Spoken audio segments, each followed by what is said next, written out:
wasemaji wa vilabu wanapaswa kufuata sheria za nchi. Ni maneno ya Jemedari Said, ambapo mchambuzi wa soka hapa Tanzania Jemedari Said anasema kwamba hii nchi ina mamlaka, ina sheria na kanuni. Tunatakiwa kutofautisha aina maneno tunayozungumza, na nimeona watu wanasema kwamba wakuu wa nchi hawapaswi kuwepo maeneo ya mpira. Kwa mjibu wa Jemedari anasema, leo nataka mniambie kitu, ni wapi wanasema kwamba kwenye mpira ndio sehemu ya ovyo mtu kuzungumza vitu ambavyo havifai juu ya watu wengine? Ni wapi ambapo anasema kwamba kwenye mpira ndiko ambako inatakiwa zivunjwe sheria za nchi?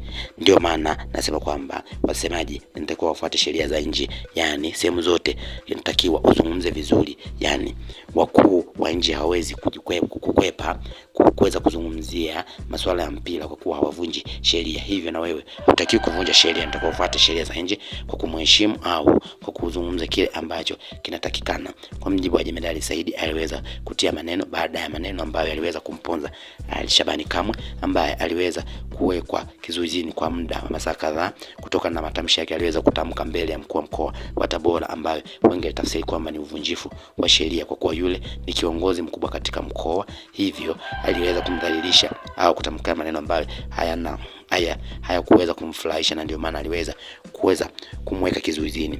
Huku Jemedari kidai kwamba ni watu waweze kutofautisha aina maneno anayozungumza, kwa kuwa hii nchi ina mamlaka, kisha ina sheria na kanuni. Tunatakiwa kutofautisha aina maneno tunayozungumza, na nimeona watu wanasema kwamba wakuu wa nchi hawapaswi kuwepo maeneo ya mpira, lakini ukiangalia wao ndio wanasimamia mambo yote ambayo yanaendelea, hususan haya ya kimpira. Kwa mfano mchezo uliofanyika kati ya Yanga na Tabora United, basi katika mwenyekiti ambaye alikuwa ni wa ulinzi na usalama ni mkuu wa mkoa ndiye ambaye alimtamkia, hivyo haikupaswa aweze kuvunja sheria za aina hiyo.